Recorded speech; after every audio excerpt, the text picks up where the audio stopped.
Essa é uma região aqui que entra na história econômica do Pará e da Amazônia como uma região de forte tradição agrícola. Essa é uma das regiões aqui do Pará em que houve a maior quantidade de engenhos de açúcar. Aqui era a terra dos engenhos, a terra da cachaça, mas também a terra da escravidão. Igarapé-Miri, Abaetetuba, Cametá. Na segunda metade do século XIX, era o segundo maior reduto escravista da Amazônia, mão de obra africana. E é uma história pouco contada. E a gente também não pode deixar de comentar a parte indígena também, os pacajás, os anambés, que eram povos indígenas que estavam aqui na região.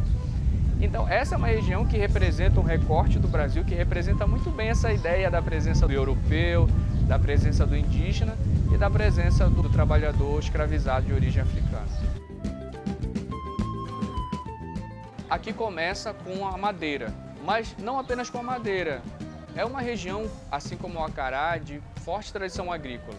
Então aqui se produzia arroz, se produzia café, se produzia uma série de outros produtos. Mas posteriormente, já no final do século XVIII, os engenhos começaram a se estabelecer aqui na região. Do final do século XVIII até o final do século XIX, quando ocorre a abolição da escravidão, uma forte presença de engenhos aqui na região. Esse é o primeiro ciclo dessa história dos engenhos aqui na região.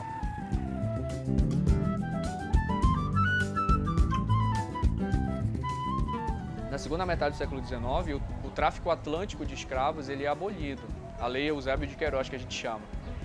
E a partir daí não havia outra fonte para os proprietários, donos de escravos, adquirirem seus escravos para trabalhar nos engenhos que não fosse entre trocas internas. E aí nos cartórios de Igarapé-Miri, de Cametá e Abaetetuba, nós temos os registros de compra e venda de homens e mulheres escravizados.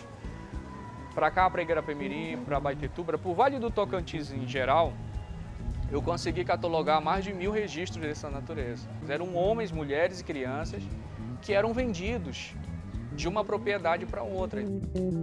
Por algum tempo a história de Igarapé-Miri foi contada apenas pelos donos de engenho, pelos proprietários de engenho. Se falou muito dos engenhos, se falou muito da riqueza que foi produzida pelos engenhos, mas pouco se falou de quem realmente produzia essa riqueza, que eram os trabalhadores no século XVIII e no século XIX, que eram trabalhadores escravizados de origem africana.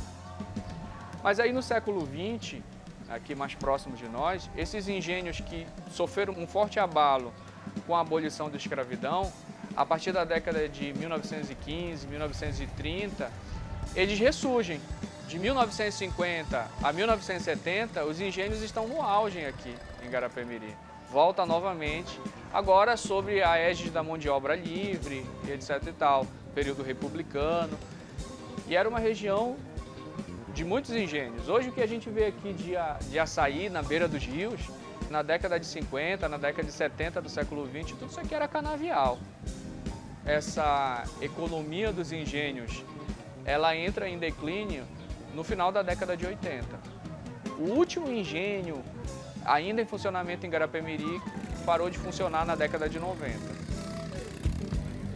E aí depois dos engenhos não se sabia o que fazer e aí ocorreu uma espécie de vácuo ali, as pessoas estavam procurando o que fazer e encontraram ali no início da década de 90, no palmito, uma saída econômica para essa região, mas no final da década de 90, a partir da Associação Mutirão e de outras organizações, o açaí começou a aparecer no horizonte como uma alternativa econômica para um município fragilizado economicamente.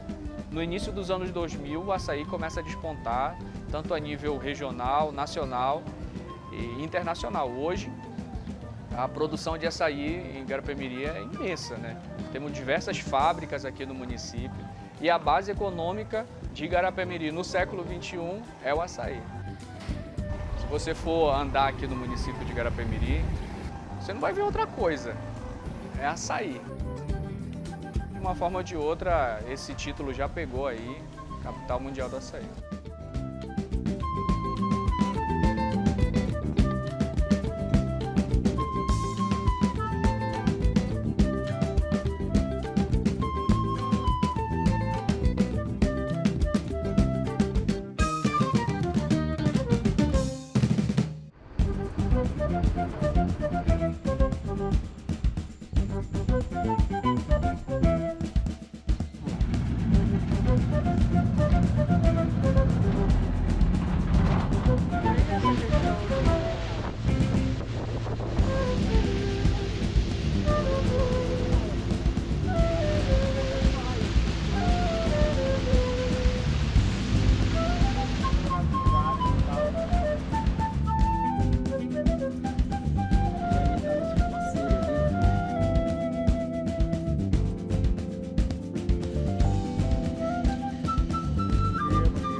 A Associação Mutirão é um projeto que surge no início dos anos 90, fruto da organização dos trabalhadores, após o ciclo da cana-do-açúcar, onde os trabalhadores do município de Garapé-Miri, a categoria dos rurais, ficou numa situação de vulnerabilidade social e também econômica com o declínio da cana, né?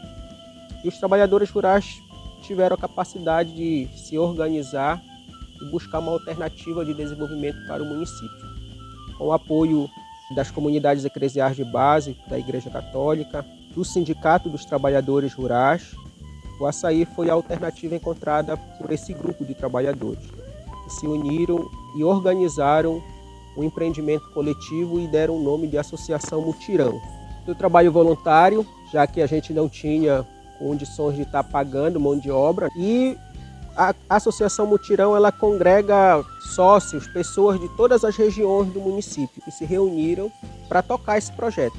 Contaram com o apoio de ONGs e de outros empreendimentos que contribuíram até que esse grupo conseguiu uma área de terra localizada no Rio Meruuaçu, numa localidade conhecida como Ponta Negra, que é onde nós estamos aqui hoje. A associação conseguiu fazer a sua sede, conseguiu buscar recursos para apoiar a produção do açaí. Foi a primeira associação do município que conseguiu acessar crédito para tocar para frente e desenvolver as atividades agrícolas. Os primeiros créditos foram para coco e laranja, que não deu muito certo, e o açaí foi o que se saiu melhor. Então os trabalhadores começaram a investir na produção de açaí, fazer o manejo daquelas áreas que tinham sido deixadas pelos canaviais. A partir da Associação Mutirão, outros grupos foram se organizando, foram criadas inúmeras associações pelo município. Atualmente nós contamos com 70 sócios ativos, mas nós temos um quadro social muito mais amplo. Nós temos um quadro social com uma base de 120 mais ou menos sócios. A Associação Mutirão, ela, desde a sua gênese, tem como objetivo lutar por melhorias da condição de vida dos trabalhadores, né? E ela sempre esteve presente em todas as lutas que esta categoria encampou na busca do crédito como uma política agrícola de fortalecimento da agricultura familiar do município, por busca de eletrificação rural, por educação do campo e em várias lutas e participando de muitas conquistas.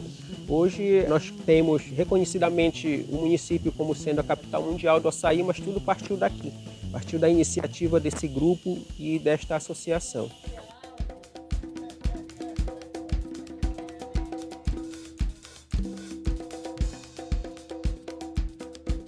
Quando a gente começa a discutir o manejo dos açaizás, a gente começa a repensar a forma de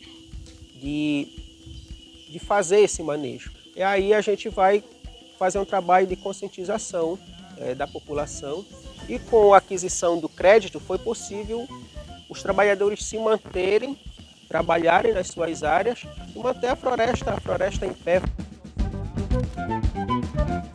Além da base alimentar, o açaí hoje é o nosso principal carro-chefe da economia, né? O açaí ganhou o mundo. Hoje o açaí já não é consumido mais só internamente no município e no estado, mas sim no mundo inteiro. E isso acrescentou à produção nossa de açaí uma agregação de valor, o que é importante. Então hoje a gente consegue comercializar açaí com várias empresas, e o nosso açaí aqui no município de Garapé-Miri, ele consegue chegar em várias partes do mundo. Aqui no nosso município, a base da nossa produção é o açaí nativo. Então, segundo o censo agropecuário do ano de 2022, nós conseguimos produzir mais de 400 toneladas de fruta. Mas essa produção é muito maior, né? Nós temos hoje, além dos atravessadores, as cooperativas que conseguem comercializar. O açaí ele movimenta milhões de reais por ano no município. E esse é um recurso que é distribuído para a população. Nós não temos aqui grandes proprietários de terra, grandes latifundiários que dominem essa produção, não. Essa produção ela é, na sua maioria, de forma familiar. Os nossos ribeirinhos, eles são todos pequenos agricultores que detêm ali a posse das suas áreas, das suas pequenas áreas, e a gente consegue ter aí um montante de produção e de recurso distribuído de uma forma quase que equitativa para toda a população. O pico da safra do açaí ele vai do mês de agosto até dezembro. De dezembro em diante começa o período da entre-safra, então há uma queda na produção do açaí. Mas a gente consegue em alguns lugares ter formas de manejo e os açaizais conseguem produzir o ano todo.